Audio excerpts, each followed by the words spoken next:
Silence. That is the first thing I remember about the time when the foundations of my life began to rot. It wasn't the peaceful silence of a Sunday morning, the kind where the world feels rested and the coffee tastes better. No, this was a different frequency entirely. It was a heavy, viscous silence, the kind that fills a room like smoke, choking out the oxygen until you feel like you have to shallow your breathing just to exist in your own home. It sat between us at the dinner table, a third guest that neither of us acknowledged. It followed us into the bedroom, creating a vast, arctic tundra between our pillows. People often say that love is found in the details, in the way someone remembers how you take your tea, or the specific way they laugh at a joke they've heard 100 times. But I learned that the death of love is also found in the details. It was in the way her eyes stopped meeting mine when she told me about her day, sliding past my face to focus on a spot on the wall behind me. It was in the way her phone, once an object tossed carelessly onto the sofa cushions, suddenly became a sacred artifact, always kept face down, always within arm's reach, guarded with the vigilance of a soldier protecting state secrets. I tried not to see it. The human mind is a spectacular engine for denial. We are capable of constructing elaborate labyrinths of logic to avoid facing a truth that would shatter us. I told myself she was just tired. The project at work was demanding. Her mother's health was declining. Maybe it was just a seasonal slump. I built these excuses brick by brick, mortaring them with hope, trying to fortify the walls of a fortress that had already been breached. We had been together for 12 years. 12 years of shared history, of inside jokes, of financial struggles and triumphs, of building a life from the ground up. I clung to that number 12 as if it were a shield. You don't just throw away 12 years, I told myself. But deep down, in the primal part of the brain that senses danger before it has a name, I knew. I could smell the scent of another life on her. It wasn't a literal perfume. It was the scent of emotional absenteeism. She was physically present, chopping vegetables or folding laundry, but her spirit, her tension, the essence of who she was, had checked out. She was a hollow shell, and her ghost was haunting someone else. The discovery, when it finally arrived, lacked the cinematic grandeur of a Hollywood drama. There were no private investigators, no shadowy figures in trench coats, no dramatic bursts into a hotel room. It was pathetic in its banality. It was a Tuesday evening, raining a cliché. I know, but the universe has a dark sense of humor. She had gone to take a shower, leaving her tablet charging on the coffee table. I was sitting there, reading a book I hadn't actually processed a single word of for 20 minutes, when the screen lit up. It was a notification, just a simple banner across the glass. It didn't have a name saved, just an initial, M, and the message was short, brutal, and sufficient to dismantle my entire reality. I can still taste you. I miss you already. The world didn't spin. It stopped. It froze in a singular, crystalline moment of horror. The sound of the shower running in the bathroom suddenly seemed miles away. The humming of the refrigerator, the ticking of the clock, all of it ceased. There was only me and those glowing pixels. I stared at them until they burned into my retinas. I shouldn't have opened it.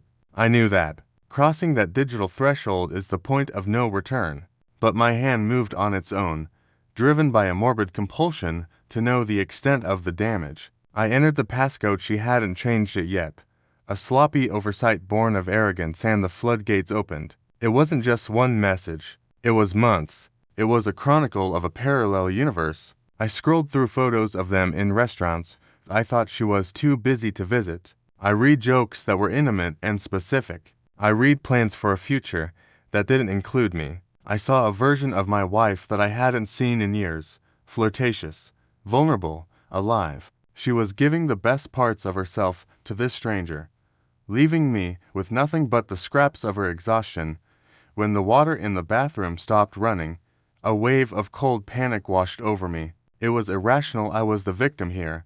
I was the one who had been wronged, yet I felt like the criminal. I placed the tablet back exactly as it was, aligning it with the edge of the table with the precision of a bomb disposal technician. I sat back in my chair, my heart hammering against my ribs like a trapped bird, and I waited. When she walked into the room, drying her hair with a towel, wearing her oversized t-shirt, looking so soft and familiar, I felt a cognitive dissonance so severe it made me nauseous. How could she look so normal? How could she carry a secret of that magnitude and still casually ask me if I wanted tea? It was terrifying. It was the realization that I was living with a stranger who wore the face of the woman I loved. "We need to talk," I said. My voice sounded foreign to my own ears, scratchy, hollow, like it was coming from the bottom of a well. She stopped mid-motion. Women have an intuition for these moments. They sense the shift in atmospheric pressure. She looked at me,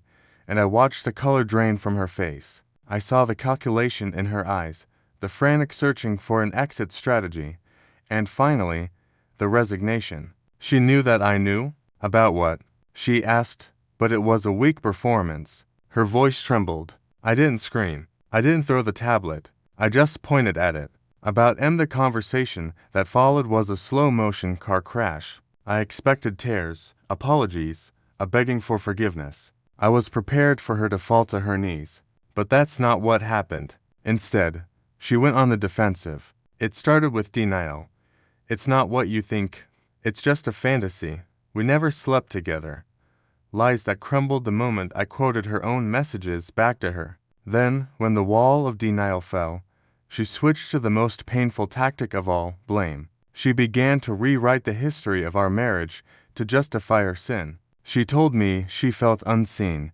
She told me we had become roommates. She said she was starving for affection. She twisted the narrative so that her betrayal became a symptom of my failure as a husband.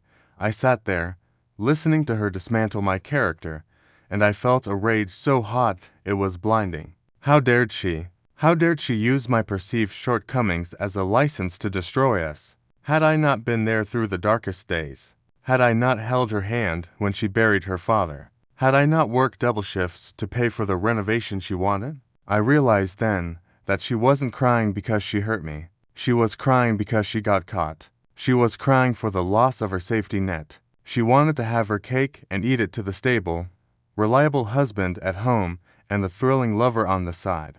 And now, the plate had been smashed. That night, we didn't sleep. I moved to the guest room, but the walls of the house felt paper thin. I lay in the dark, staring at the ceiling, replaying every moment of the last year, contaminating every happy memory with the virus of suspicion.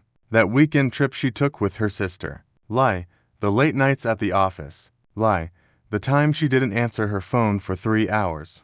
Lie, my entire past was being rewritten in real time. I felt like I was falling through space, with nothing to grab onto. The weeks that followed were a descent into a gray, shapeless purgatory. The initial shock gave way to a dull, throbbing ache that lived in the marrow of my bones. I went through the motions of life, work, groceries, sleep, but I was a zombie. I would be driving to the office and suddenly have to pull over because I couldn't breathe, overwhelmed by a tsunami of grief. It wasn't just the loss of her. It was the loss of my reality. I felt foolish. I felt emasculated. I tortured myself with questions I knew had no good answers. Was he better than me? Did she tell him the secrets I thought were only ours? Did she laugh with him the way she used to laugh with me? We tried, briefly, to work on it.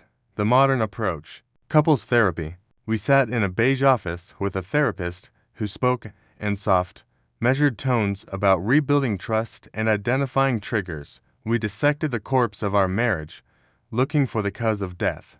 But every session, us made it clearer to me that there was no resurrection. Trust is not a renewable resource. It is like a mirror. Once it is shattered, you can glue the pieces back together, but you will always see the cracks in the reflection. And every time you look into it, you will see a distorted image of yourself. Living together during this time was a form of psychological torture. We walked around the house like ghosts, avoiding eye contact. The air was thick with unsaid words. She tried to be good. She cooked my favorite meals. She cleaned. She asked about my day with a desperate, wide-eyed attentiveness. But it only made me resent her more. Her sudden effort felt like a bribe. It was insulting. Why did it take blowing up our life for her to pay attention to me? Why wasn't I worth this effort before she stepped out of the marriage? The decision to leave didn't come in a flash of lightning. It settled on me slowly, like dust. It happened on a quiet Thursday evening. I was watching her read a book on the sofa, the same spot where she used to sit when we were happy, and I realized I felt nothing. The anger had burned itself out, leaving behind a vast, scorched emptiness. I looked at her and saw a stranger. I didn't hate her anymore. I just didn't know her, and more importantly, I didn't want to know her. I realized that if I stayed, I would spend the rest of my life as a warden, constantly checking her phone, constantly wondering where she was, constantly waiting for the other shoe to drop. That isn't a marriage. It's a prison sentence. I told her calmly, I'm leaving. She cried. She pleaded. She promised the moon and the stars. She panicked, realizing that the safety net was finally being cut. But her tears were just water to me now. They held no weight. I packed my life into cardboard boxes. It is a surreal experience to dismantle a decade of existence. Books, clothes, frame certificates, each object a memory that now felt sharp to the touch. The sound of the packing tape ripping off the roll was the only sound in the house. Walking out the door that final time was the hardest thing I have ever done. And yet, it was the most necessary. The moment the latch clicked shut behind me, I felt a strange sensation. It wasn't happiness, I was far from happy, but it was relief. The suffocating weight was gone. The lie was over. I was standing on the pavement, alone, with my life in the trunk of my car. But for the first time in months, the air tasted clean. It has been a year now. I won't lie to you and say it's been a fairy tale of self-discovery. There were nights when the silence of my new apartment was deafening. There were moments of weakness when I picked up the phone to call her, just to hear a familiar voice, before throwing the phone across the room. The loneliness can be a physical pain, a hunger that hollows you out. But I held on. I rediscovered who I was before I became half of a whole. I started hiking again. I learned to cook for one. I traveled to places she never wanted to go. I learned that betrayal changes you. It hardens you. I am more cynical now. Perhaps. I guard my heart with higher walls. But I am also more honest. I have zero tolerance for deception. I have learned to listen to my gut, that primal instinct I ignored for so long. I learned that my worth is not tied to someone else's inability to see it.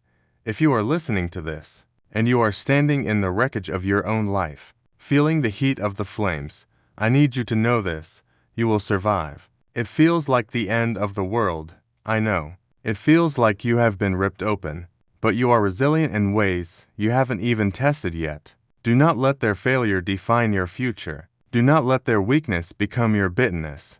The pain is a tunnel, not a cave. You have to keep walking. Do not stay for the sake of history. Do not stay because you are afraid of the unknown. The unknown is scary?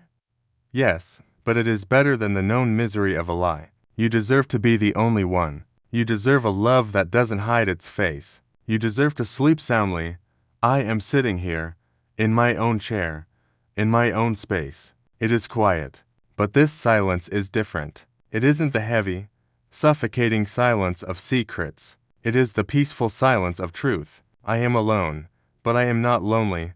I am free, and that freedom, but with so much pain, is the most precious thing I own. You will get here too. Just keep walking.